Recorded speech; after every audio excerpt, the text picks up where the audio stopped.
Six Nations 2021, Scotland hosting Italy. Final game of the campaign for the Italians, but not so for the Scots. They're in 5th and the Italians are in 6th. But remember, with that game in hand, it's kind of maybe a false result for the Scots. You never know what's going to happen in that last game. But either way, as things stand, the Scots are in 5th. The Italians, none from 4. Bringing up the rear.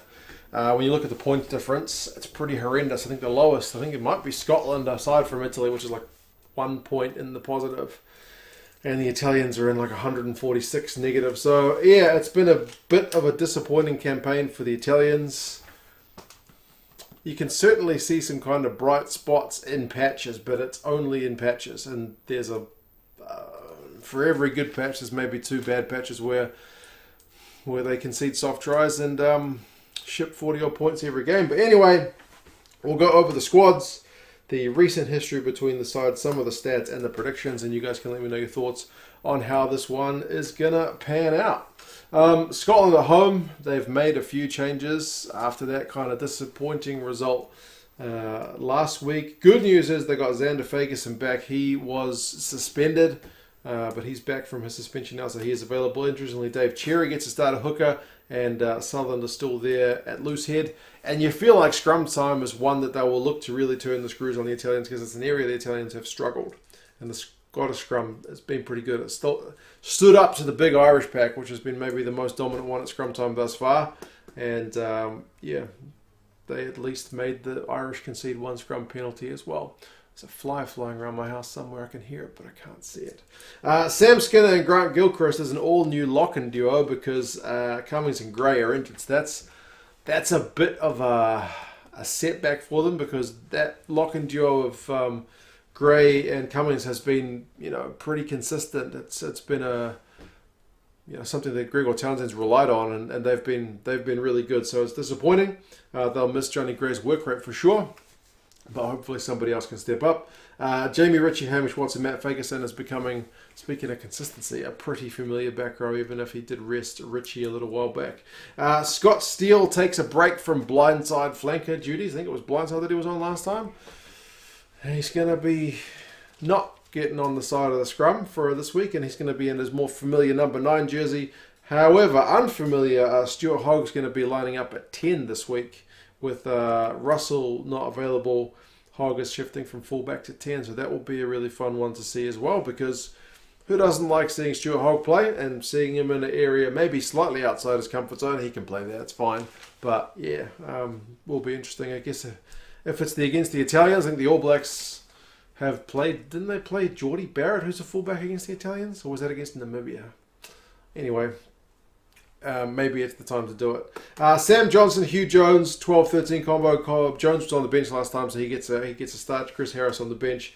Duhan van der Merwe, Darcy Graham, big man and little man combo. Love that wing combo. And then Shaw Maitland moves to the fullback spot that Hoggy has vacated. So yeah, it's a pretty tidy looking starting 15 despite all the changes. Turner's dropped to the bench. Bhatti and Berghan still there. Alex Craig's going to get his debut, I think, if he comes on. Nick Haining is still there. Ali Price, Jaco van der Walt is back in the side to cover the 10 jersey, and as I mentioned, Chris Harris. So yeah, slightly disrupted, but I think you'll still be back in Scotland to do a job over the Italians. It's just potentially by how much. I don't mean to jinx anything, but yeah, I am all for the Italians putting in a good shift. I would love to see it. If you guys have followed this channel for any length of time, I want to see most countries do well, especially I want to see the underdogs do well, which in the Six Nations is perpetually the Italians. I want these guys to do well. They can do well in patches. They've got individual guys who put in a performance. It's just as a team effort, it sometimes seems a bit lacking. We will see. I'm not wanting to curse the Scots by saying I want this game to be the one where the Italians finally get a win, but man, could they use a win. Fischetti, Bigi, and Riccioni are the front rowers. Bigi is still captain. Feel sorry for him after every game having to give the post match. He doesn't look like a happy chappy. Canone and Rutza is the second row. I love Rutza, man. Rutza's a really fun guy to watch, so I am pleased to see him in the 23. I don't remember if he was injured or just not selected previously, but he's a good player. Good hands, good dynamic ball carrier. So I think he can add some punch. And maybe with the Scottish fielding an unfamiliar second row, maybe it's an area they can look to turn the screws. I don't know. I'm being optimistic. Negri, Maya, and Lamaro is a familiar back row, and they've been pretty good. Like, of all the areas of the Italian game that have looked decent, they've been making a fair few tackles, getting through some good carries, showing some good work rate. It seems to be one area where a lot of teams, like even the Georgians, you usually think Georgian props, they got some good back rowers. So yeah, back row seems to be a position where people tend to do well. Varney and Garbisi is the 19 combo, and they do look best with these two guys there. Now, they do make errors. I think Varney's got more handling errors than anybody else in the competition. Garbisi's got the most kick meters in the competition by like 300 meters, although it's above Duhan, who has played one game fewer. But still, a lot of pressure's been putting on both these guys, and we can't expect them to be fully fluid at this point in their careers. But every game, I say this every time, every game's a little bit more experience. Mori, who's been impressive, gets a crack at 12. Brex still at 13. Ioane, who has been a proper go-forward ball carrier, is at 11. Bellini's on the other wing, and Padovani comes in to cover fullback. Trua has not had his best last couple of games, so he doesn't seem to be in the 23. Lucchesi, or is it Lucchesi? The backup hooker, Lavotti, Zilocchi, Fagerson, Mbanda, Violi, Cana, and Zano make out the bench. I think Fagerson is a pretty young fella from what I remember, but I do not know much about him at all, which is pretty obvious. The last 5 results between these teams, it's 5-0.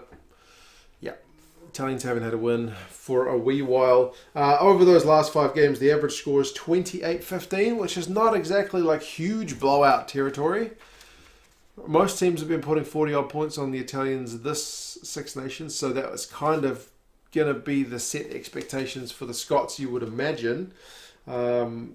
In the Autumn Nations Cups, the last time they played, it was 28-17, which kind of matches what we said. The last 5 games, 28-15 average. Last game was 28-17, albeit in Italy. So would the Italians take a loss by that much, or would they like to push it a bit closer? The last Italian win was actually in Edinburgh. That was in 2015, so not that long ago. But in 2015, I didn't have any kids, so a lot's changed in my life since that time. So I'm sure the playing personnel's changed a lot since that time as well.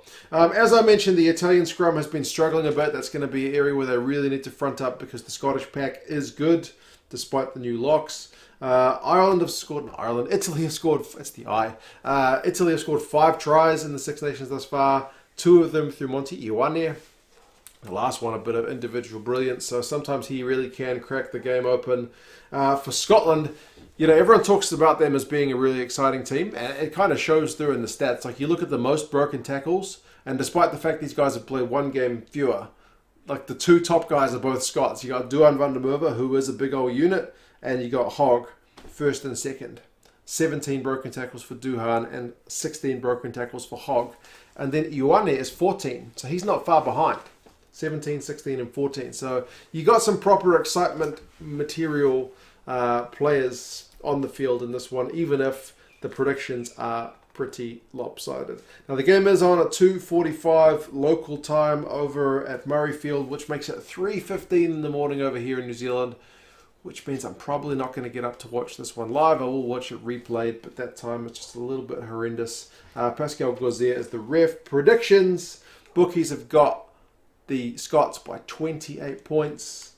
Rugby forecast algorithm, Scots by 22 points. So either way, the Italians are looking at a pretty long afternoon.